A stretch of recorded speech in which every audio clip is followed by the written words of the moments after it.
The hardest part of this recipe, leaving it to cool for 20 minutes.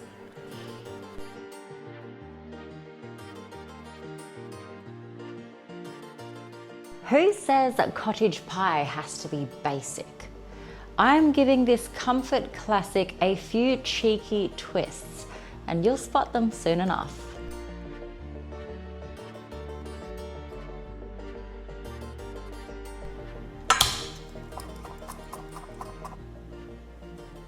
A little kitchen hack that I like to do is keep all your rubbish together just in a little bowl on the side.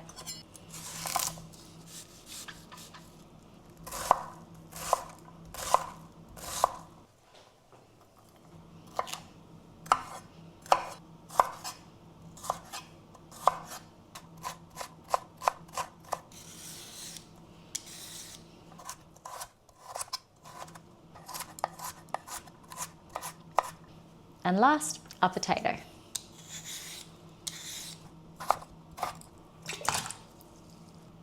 Prep work is done. Let's get to our cooktop. In a big pan, you want to bring some oil up to heat.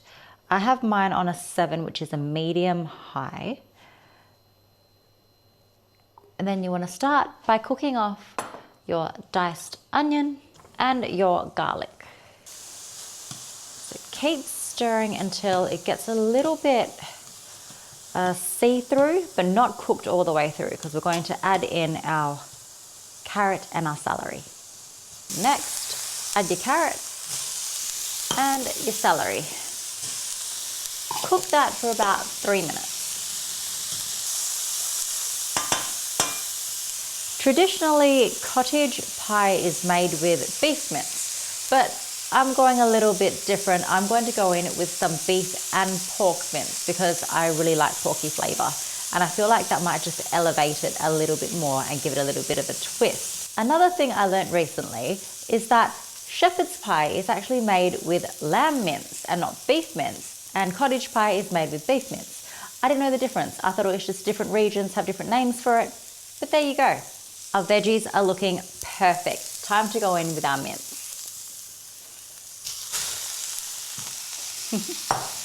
And start to brown them. So this might take about 10 minutes until it's nice and brown.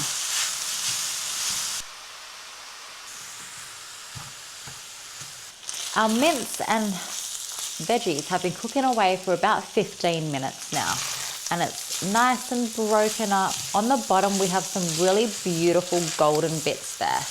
So what I'm going to do is make a well in the middle, and we're going to go in with our flour. This is our thickening agent. And I want to cook that. So just give that about a minute, and then you can stir everything in. Now you want to do the same with your tomato puree. Now all that colour on the bottom, that is going to get lifted off with our chicken stock. Chicken stock? No, with our special stock. I'll tell you about that shortly.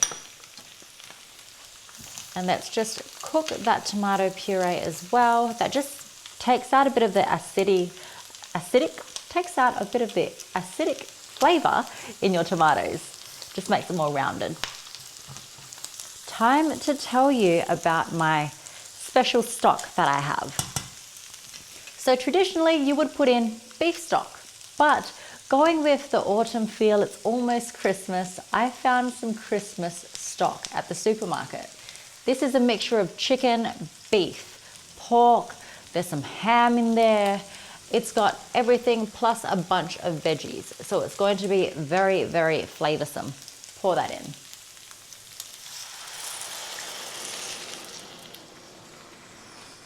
Now I'm also going to add in some water.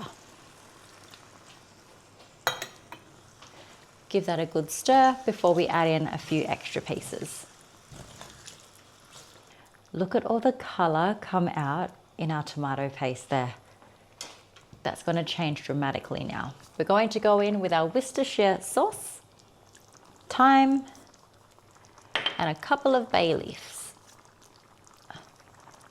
Salt and pepper. Now we want to leave this and cook cook it down for about 20 minutes to half an hour until it's nice and thick, and that's going to be the perfect pie base. In the meantime though, I'm going to cook my potatoes and get ready for the mash. How good does this look? Here's my little trick to see if the consistency is right. When that doesn't fall together as quick, then it will be absolutely perfect. Our pie filling is beautifully thick now. I'm going to remove it from the heat and just pop that to the side while I get my mashed potato ready. And this is where the magic happens. My mash is something special. Bit of butter. And then I'm going to go in with a bit of garlic and onion powder. Just gonna add so much flavor to it. And that is done. Time to assemble our cottage pie. Now, I've removed the bay leaves from here previously. So you want to spoon everything in.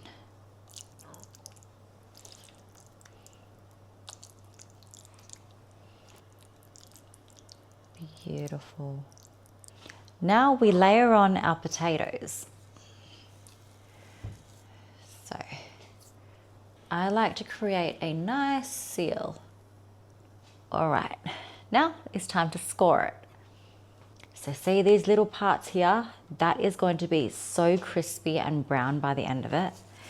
And now for my final touch is some good quality Parmesan cheese. This is 24 month.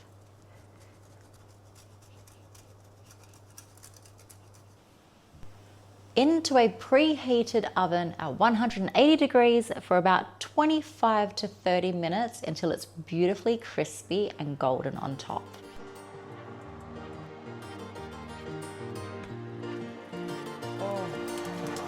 Have a look at that. That looks amazing. Now for the hardest part of this recipe, leaving it to cool for 20 minutes.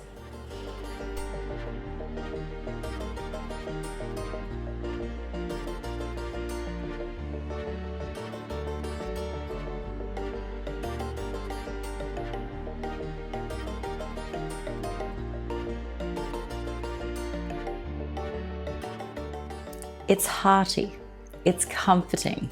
Let's have a taste.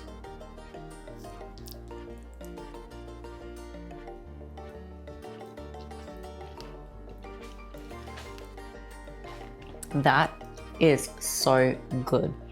You have got to try it. I'll see you in the next one. Thanks for joining me.